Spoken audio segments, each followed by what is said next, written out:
Bonjour à tous, cette semaine on parle de l'AC Cambrai.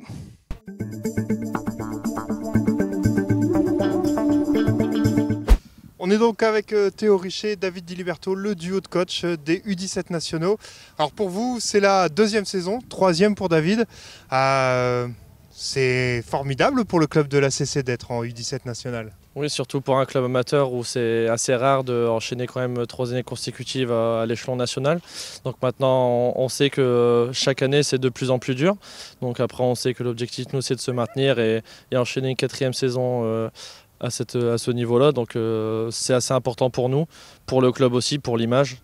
Et puis d'être à ce niveau national pour les jeunes, c'est que du bonus, c'est des expériences qu'ils n'oublieront pas. Alors David, vous, il y a une vingtaine d'années, vous aviez déjà eu une expérience en national avec les U18 à l'époque. Ouais. Voilà, pour vous, quoi qu'il arrive, c'est formidable. Vous êtes un amoureux du club, vous êtes un amoureux du football. C'est formidable d'être au niveau national. Ouais, c'est super pour les jeunes. Nous, c'était en 2007 avec les U18. Et puis là, c'est notre 3e saison à ce niveau national. Donc c'est vraiment, on est la seule équipe amateur des Hauts-de-France à s'être maintenue. Ça, c'est quand même un sacré truc. Pour les connaisseurs, c'est quand même quelque chose de considérable. Et donc pour nous, c'est très bien pour le club, pour la ville, pour les gens. Il y a du monde qui vient en match à chaque fois. On a joué là, le week-end dernier, il y avait toute la tribune était remplie. Ouais. Les gens viennent au match. Et des adversaires prestigieux, hein. Théo, on en parlait, vous allez un peu partout en France, alors dans la région, mais aussi bien au-delà, parce que vous allez même jusqu'en Corse. Oui, c'est ça, avec surtout dans notre région, tout ce qui est les clubs comme Valenciennes, Reims, Lille, Lens. Donc on sait que c'est des clubs, très grosses structures aussi dans la formation française. Et puis également en Corse, où l'année dernière, nous avons été à Ajaccio 2 fois, à l'AC Ajaccio et le Gazélec. Et cette année, on aura le Sporting Club de Bastia, donc un autre club professionnel qui s'ajoute aussi dans notre championnat.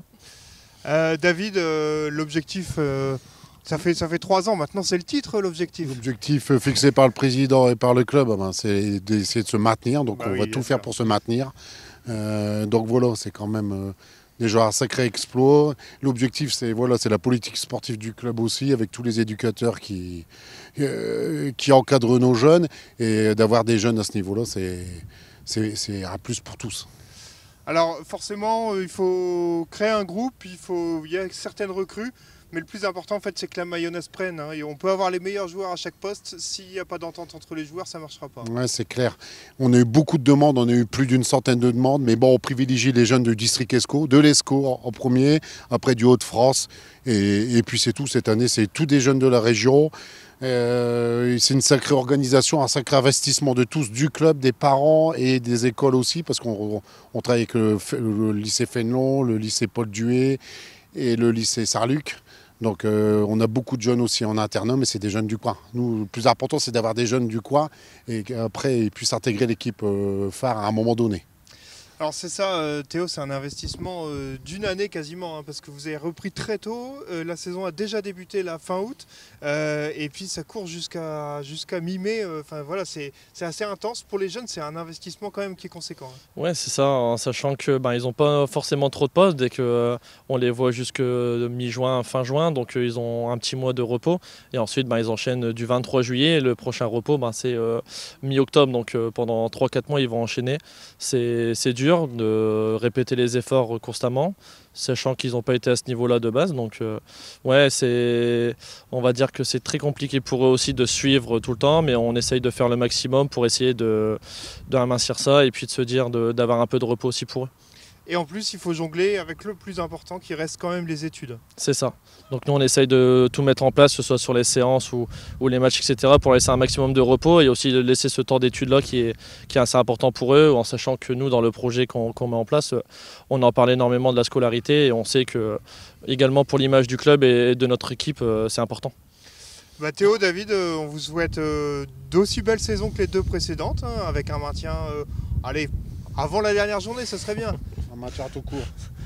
Un maintien tout court. Merci à tous, d'accord, et puis venez au Stade de la Liberté. Parfait, David. Voilà, on va retrouver tout de suite Jean-Paul Luciani, le président de l'ACC, qui va nous présenter un peu toute la politique sportive du club. Et on est donc avec Jean-Paul Luciani, président de l'AC Cambrai. Jean-Paul, bonjour. Bonjour. Alors, président depuis bientôt 10 ans d'un club qui vit très bien, l'AC Cambrai. Parlez-nous un petit peu de ce club. Combien de licenciés, combien d'équipes Ça fait 10 ans exactement, ce n'est pas depuis bientôt 10 ans, mais c'est la 10e année. Je pense que j'ai une équipe, surtout au niveau du comité directeur, qui est excellente pour gérer le club. C'est ce que je voulais au départ. Les gens qui me connaissent savent que je suis plus intéressé par la convivialité que des fois par la rémunération des gens. C'est ce que je pense qu'on a réussi à créer depuis ce temps-là. Un club qui vit bien, en effet. On a la fierté de nos U17 nationaux, comme vous venez de voir. On a raté de peu les U19 l'année dernière. Cette année, on aura une grosse équipe U18 avec aussi la volonté d'essayer de remonter aussi en U19 nationaux. Les seniors, la réserve devrait essayer de remonter, elle, en Ligue. Et puis la première, on a un peu plus d'ambition cette année. On était sur un maintien depuis 2-3 ans parce que les poules avaient changé. Mais là, je pense que maintenant, ça commence à se stabiliser et on peut peut-être créer la surprise. On n'est pas dans les favoris, mais pourquoi pas. On a un entraîneur qui est stable depuis 4-5 ans. Et puis un groupe qui vit bien aussi à ce niveau-là, c'est pas mal. C'est ça, en fait, on parlait des U17 nationaux, donc c'est un peu la tête de gondole, mais il n'y a pas une tête de gondole, c'est un peu, il y a les 18, il y a les seniors, enfin il y en a pour tout le monde en fait à l'AC Cambrai. C'est-à-dire qu'on a décidé depuis longtemps de tout miser plutôt sur la formation, sur les jeunes, des tout petits jusqu'au U15, U16, et puis après, d'avoir cette récompense des nationaux avec les U17. On essaiera un jour d'avoir des U19, mais on est le seul club amateur aujourd'hui à être dans ce cas-là, cette maintenue en U17. Je pense que voilà, on a une très bonne école de football, on a des éducateurs comme David Di Liberto qui s'occupe de toutes les équipes qui font que le club aujourd'hui a les résultats qu'il a et qu'il mérite. Alors vous avez pour l'instant une équipe en U17 nationale. Vous ambitionnez une deuxième équipe en U19 nationale. On rappelle, vous êtes un club amateur. Comment vous faites en fait ? On se pose la question. Non, je pense que oui, justement, c'est plus l'ambiance qui fait que les gens sont contents de venir ici. C'est des petits riens, si vous voulez, mais bon, ça fait partie du jeu. Enfin, c'est pas un jeu, c'est agréable d'être à l'AC Cambrai.